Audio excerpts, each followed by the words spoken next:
El tema en sí es ilusión de victoria del enemigo. Ilusión de victoria del enemigo. Y vamos a estar leyendo en Jueces 7:12. Jueces 7:12.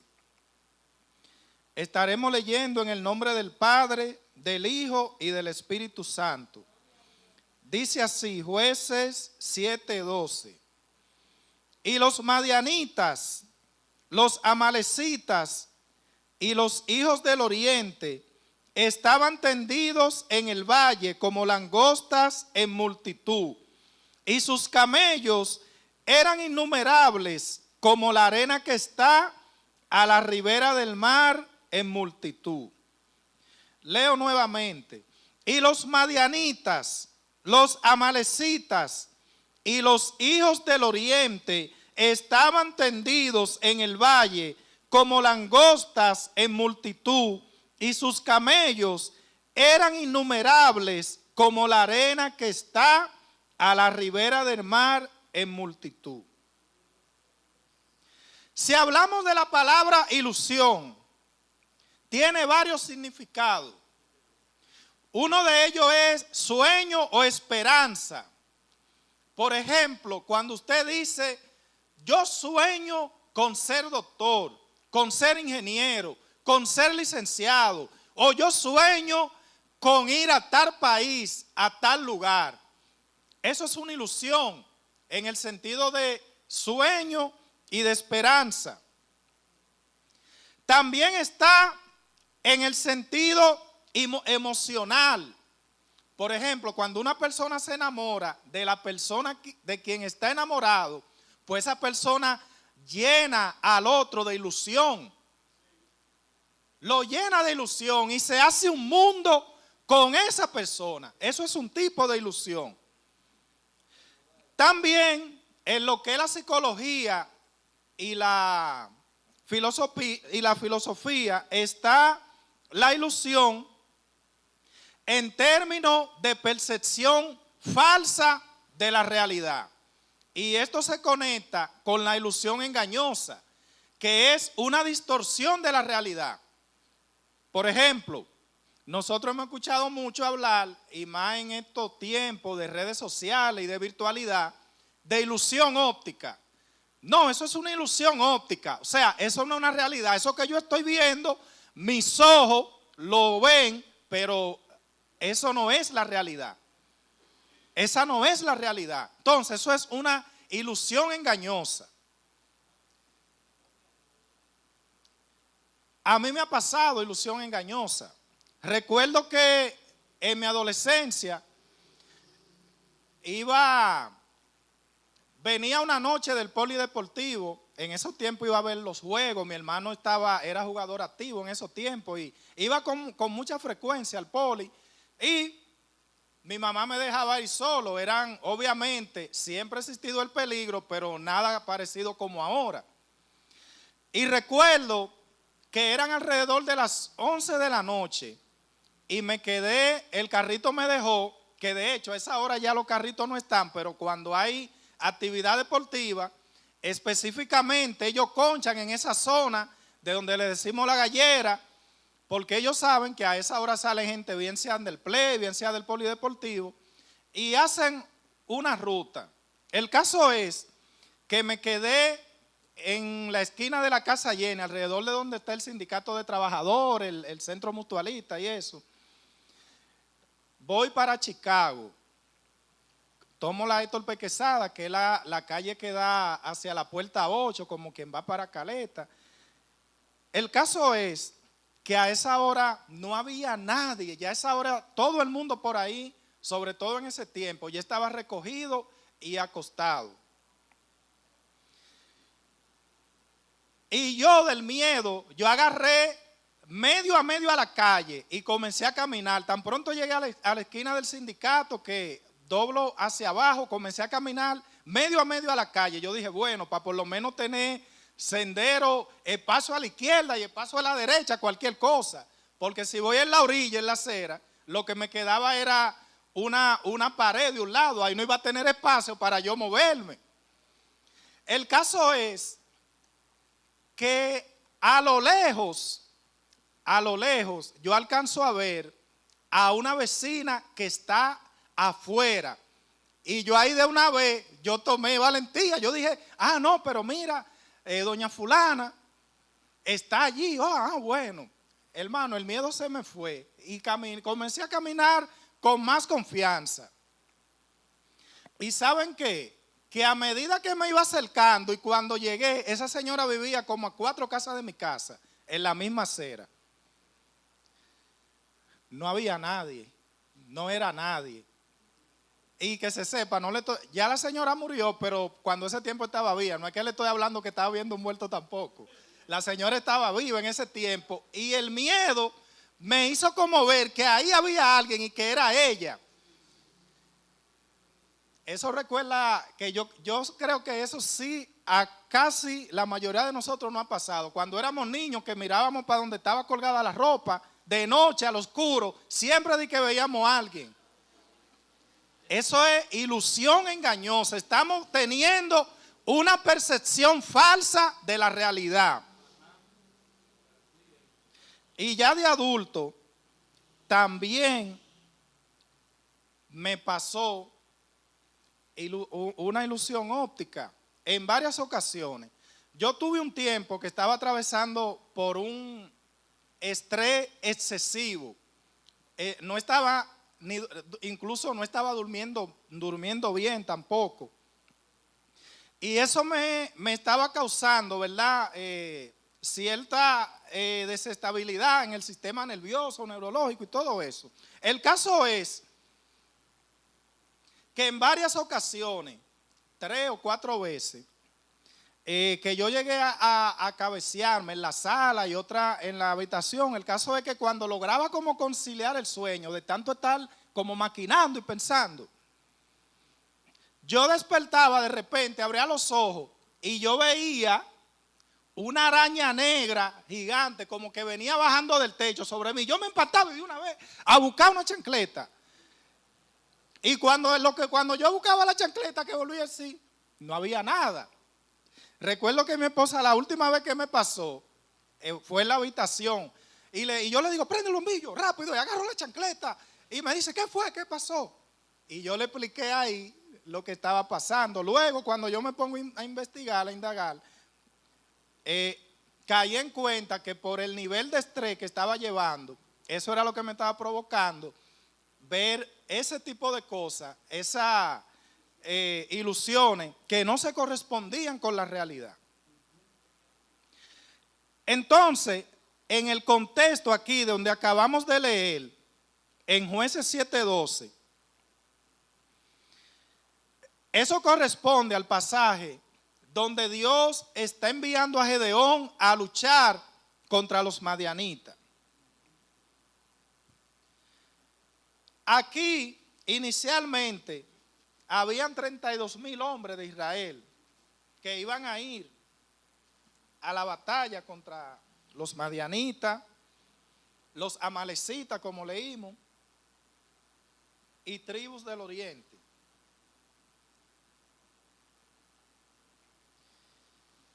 Dios le dice, es demasiado pueblo, porque Dios quería que quedara claro que la gloria y la victoria era de Él.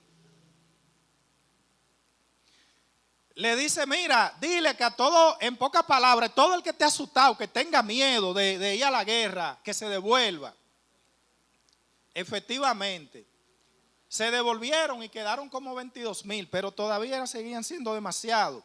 Y Dios le dice, mira, llévalo al río, tú vas a observar lo que laman, que beban el agua y laman como perros, y lo que se hinquen en sus rodillas y lo tomen con la mano. A uno y al otro tú lo vas a poner aparte, y ahí yo te voy a decir cuál va a ser el grupo que va a ir a batallar. Hubieron 300 que lamieron el agua, y Dios le dijo, con esos 300 tú vas a ir a la guerra. Si ustedes se fijan en el texto que acabamos de leer, ahí nos habla de los madianitas, los amalecitas y la tribu del oriente. los madianitas eran descendientes de uno de los hijos de Abraham y Setura. Setura es la esposa que estuvo Abraham luego de la muerte de Sara. Uno de esos hijos fue Madián, y estos eran descendientes de ese hijo de Abraham con Setura. Los amalecitas sabemos que eran enemigos viejos de Israel. Si nos remontamos a Éxodo y recordamos la historia de Aarón y Hur cuando levantaron las manos de Moisés, eso era guerra contra los amalecitas. O sea, ya Amalec era un enemigo antiguo de Israel. Y tribus del oriente, que eran tribus nómadas, que acostumbraban a robarle la cosecha a Israel, al pueblo. O sea, ellos andaban saqueando los diferentes pueblos. Entonces ellos formaron una coalición, madianitas, amalecitas y tribus del oriente, para ir contra Israel. Dice que estaban tendidos en el valle como langosta en multitud. Cuando se habla de que estaban tendidos en el valle como langosta en multitud, está hablando de su poder destructivo. Aquí no se está hablando de la langosta del marisco. Aquí se está hablando del insecto, que fue la misma plaga que Dios envió en Éxodo, que acabó con toda la vegetación.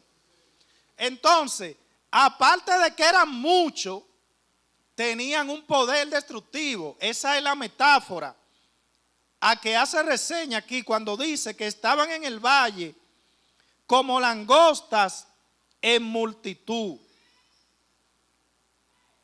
Y sigue diciendo, y sus camellos eran innumerables como la arena que está a la ribera del mar en multitud. O sea, tenían camellos también.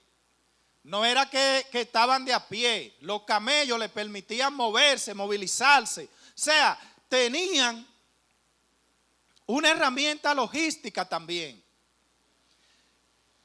Y el pueblo, el tema de como la arena del mar, era una hipérbole muy usada en el pueblo de Israel. Por eso cuando Dios le habló a Abraham allá en Génesis, mira, tu descendencia será como las estrellas del cielo y como la arena del mar incontable. Ellos entendían, los hebreos entendían a qué Dios estaba haciendo referencia. Entonces aquí, igual el escritor lo está mencionando, que eran como la arena que está a la ribera del mar. Es decir, eran muchos. Miren, aún los 32,000 que hubiesen ido, iban a ser pocos contra esta coalición. Pero hay 300. Si lo miramos desde una perspectiva humana, si lo miramos con nuestros ojos, desde un punto de vista, ahí no hay forma. Ahí lo que se ve es una victoria arrolladora del enemigo, por donde quiera que lo queramos calcular. Como quiera, mire como quiera. 300 contra una multitud preparada, una coalición. Ahí están los madianitas, los amalecitas y tribus del oriente. O sea, eso es toda una coalición. Eso es como para que nos ubiquemos. Eso es como si Estados Unidos, Rusia y China, por poner un ejemplo, quizá, no sé si sea tan desproporcionado, pero no lo creo porque aquí me está hablando de mucha gente y de varios pueblos. Pero imagínense que Estados Unidos, Rusia y China vengan contra la República Dominicana. Imagínense ese escenario así en ese momento. Imagínenselo así, 300 hombres contra 1, 2, y sabrá Dios cuántas tribus más eran, contra 300 hombres. Y además la Biblia te está haciendo la referencia de que eran como la arena del mar y de que eran como langostas en multitud.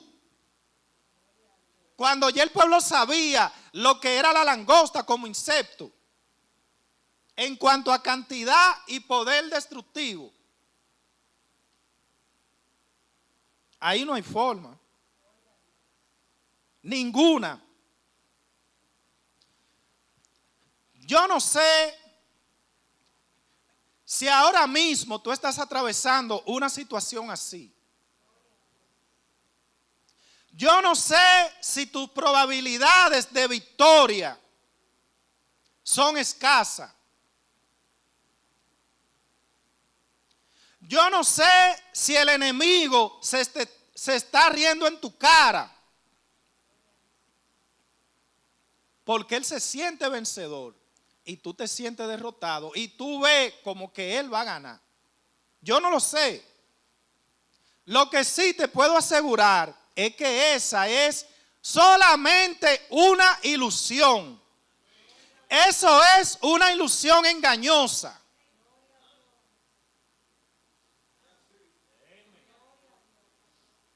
Porque Dios, nuestro Dios, es poderoso. Y Él pelea por nosotros. Aquí hay una imposibilidad humana de vencer, de que esos 300 hombres vencieran a todo ese ejército, a toda esa coalición. Mas, sin embargo, el Señor le dio la victoria. No es más que una ilusión de victoria del enemigo. No es la realidad, es una ilusión. Y en esta noche Dios quiere que salgamos de aquí con esa claridad. Hay situaciones difíciles, bien difíciles, sí las hay. Imposible para el hombre también. Pero hay un Dios que no conoce la palabra difícil ni imposible. Así es que espérela, espere la victoria. Espérela, siéntese a esperarla. Y mantenga la fe en el Señor. Yo conversaba ayer con alguien y yo le decía, yo estoy esperando que Dios me sorprenda. Espere que Dios lo sorprenda. Siéntese a esperar que Dios lo sorprenda. Y esta gente, cuando dice que estaban tendidos en el valle, eso es como que ellos estaban tranquilos, reposando en el valle ahí. Esta gente, esto no lo vamos a comer. Eso mismo pensó el enemigo cuando vio a Cristo en la cruz del Calvario.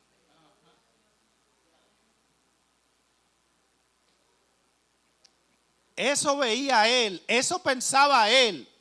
Eso quizás veían quienes vieron a Cristo en la cruz del Calvario y quienes vieron cuando fueron a sepultar su cuerpo. Hasta aquí llegó nuestra esperanza, ya estamos, nos fuimos a pique.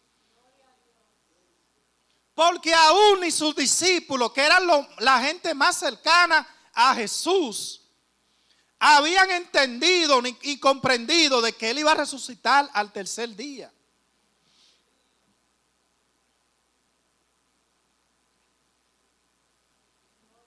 Mas Dios no quiere que esa sea nuestra mentalidad.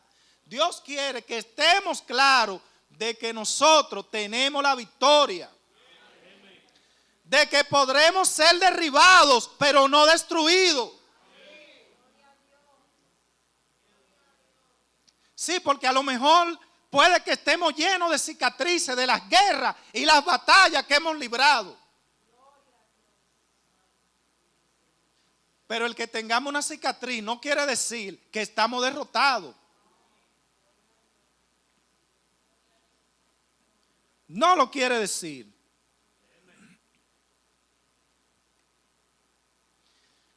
Y mire, por más que usted se vea que usted está rodeado, que usted está entre la espada y la pared, porque hay situaciones así difíciles, que tú dices, oye, pero para donde quiera que yo me mueva, estoy cogido, no tengo salida. Tú no la ves, yo no la veo en mi humanidad. Pero Dios recuerda que abrió el mar en seco para que su pueblo pasara. Los israelitas no tenían alternativa. Los egipcios detrás y el mar delante.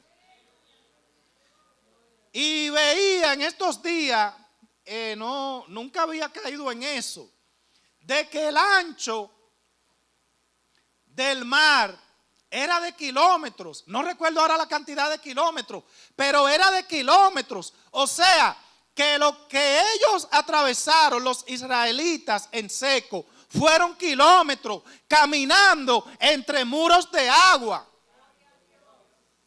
Y a mí lo primero que me llegó a la mente fue, pero si fue atravesando kilómetros, hubo mucho tiempo para que quizás los egipcios lo alcanzaran.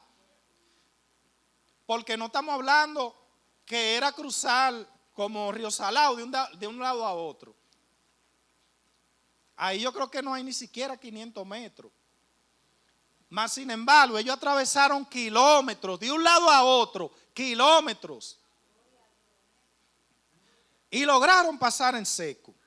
Luego de haber estado en una situación sin salida. Y eso pensaban los egipcios. Por eso le cayeron atrás, porque ellos dijeron, ahora el mar, ellos están atrapados enfrente del mar y en el desierto. Y por eso fue que ellos le agarraron detrás, porque ellos vieron que tenían una victoria asegurada. Pero eso no fue más que una ilusión. Porque la verdadera victoria está del lado del pueblo de Dios.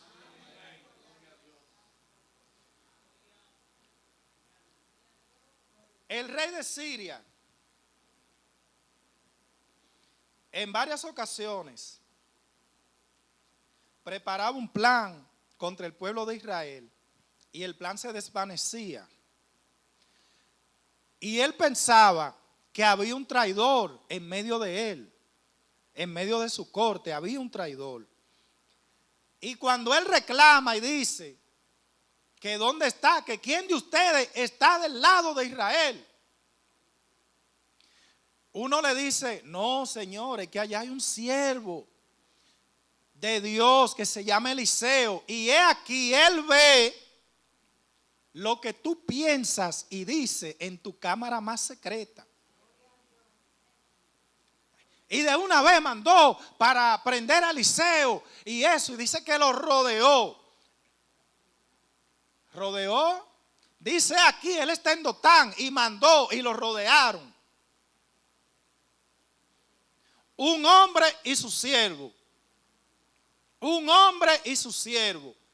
Contra todo un ejército que lo rodea. Cuando el criado ve eso de Eliseo, se asusta y dice, Señor, mira, hay mucho. Y él le dice, tranquilo. Yo me imagino que seguro le puso la mano en el hombro y le hizo así. Tranquilo, tranquilo. Que más son los que están con nosotros que los que están con ellos. Pero aparentemente se veía más de aquel lado. Aparentemente se veía una victoria de aquel lado. Porque estamos hablando de todo un ejército rodeando a dos hombres. Y dice que cuando Eliseo oró a Jehová para que le abriera la vista, los ojos a Giesi, su criado. Mire, allá había carro de fuego. Allá habían ángeles. Mire, había toda una coalición peleando por el siervo de Jehová. Lo que tú estás viendo, lo que tú estás mirando es una ilusión y no pasa de ahí.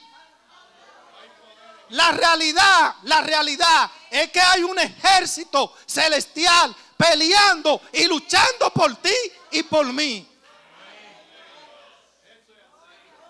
A veces las situaciones se ven difíciles. A veces gente se levanta contra ti sin causa. A veces hacen coalición, se unen con otros sin causa. Y tú mira para acá, mira para allá, mira para atrás y no ves salida. Pero el Dios de los cielos, el eterno, al que tú le sirves, al que yo le sirvo, Él tiene una salida y una victoria garantizada para ti.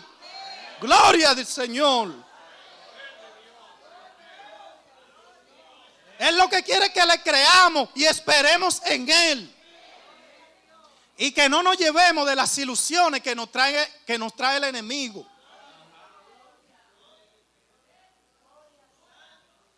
Mire, no importa lo que usted vea. Dios solo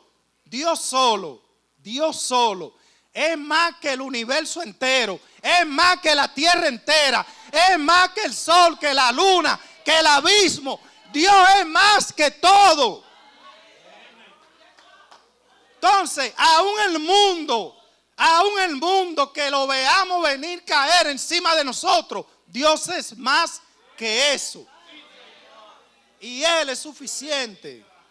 Él es suficiente. Solamente tenemos que abrazar y guiarnos de lo que dice el apóstol Pedro en una de sus cartas, echando toda vuestra ansiedad sobre Él, porque Él tiene cuidado de vosotros.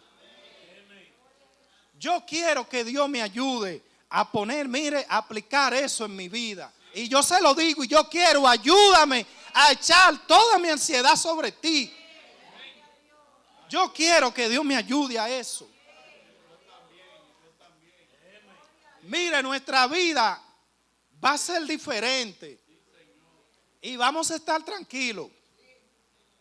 Recuerda el pasaje cuando Jesús iba con los discípulos en la barca, que llegó la tormenta. Los discípulos estaban preocupados y afanados. Pero ¿cómo estaba Jesús? Tranquilo, durmiendo, porque el que tiene seguridad en Dios duerme y descansa tranquilo. Entonces, que Dios nos ayude a eso, a echar toda vuestra ansiedad sobre Él. Y vamos a estar, tranquilos. Se va a estar acabando el mundo alrededor de nosotros. Y nosotros tranquilos. ¿Pero por qué tranquilos? Porque hay una victoria garantizada.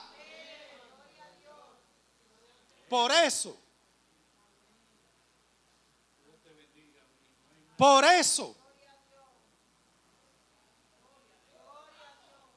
¿Y qué decir de Romanos 8:37 que dice: antes en todas estas cosas somos más que vencedores por medio de aquel que nos amó? Oiga, somos más que vencedores. ¿Y en qué todas estas cosas? Lo dice antes, más para arriba. ¿Quién nos separará del amor de Cristo? Aquí viene todas las cosas. Tribulación, no importa la tribulación, tú eres más que vencedor en medio de la tribulación. Angustia, no importa la angustia, eres más que vencedor en medio de la angustia. Persecución, no importa la persecución, eres más que vencedor en medio de la persecución. Hambre, no importa el hambre, eres más que vencedor en medio del hambre. Desnudez, no importa la desnudez, eres más que vencedor en medio de la desnudez. Peligro, no importa el peligro, eres más que vencedor en medio del peligro. Espada, no importa la espada, eres más que vencedor en medio de la espada. Los cañones, la metralleta, todo lo que el enemigo traiga contra ti, eres más que vencedor.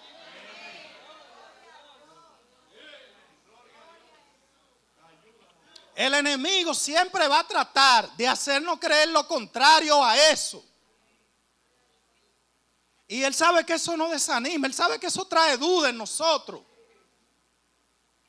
Pero es lo que está trayendo una ilusión. Y si nos llevamos de esa ilusión, vamos a estar con el ánimo abajo, vamos a estar cabizbajo, vamos a pensar que Dios se alejó de nosotros, que Dios no está con nosotros y que ya perdimos esa guerra o esa batalla.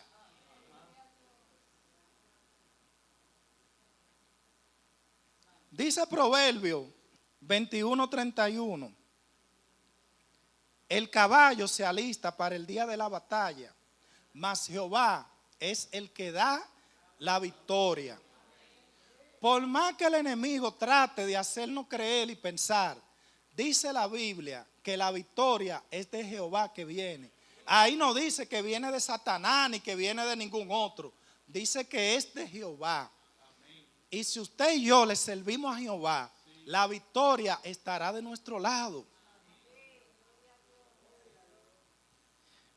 Y miren, quiero terminar con esta parte, con este versículo que está en Génesis.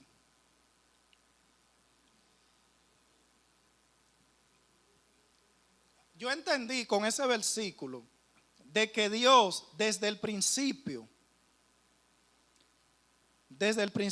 Dios había planificado que nosotros fuéramos más que vencedores.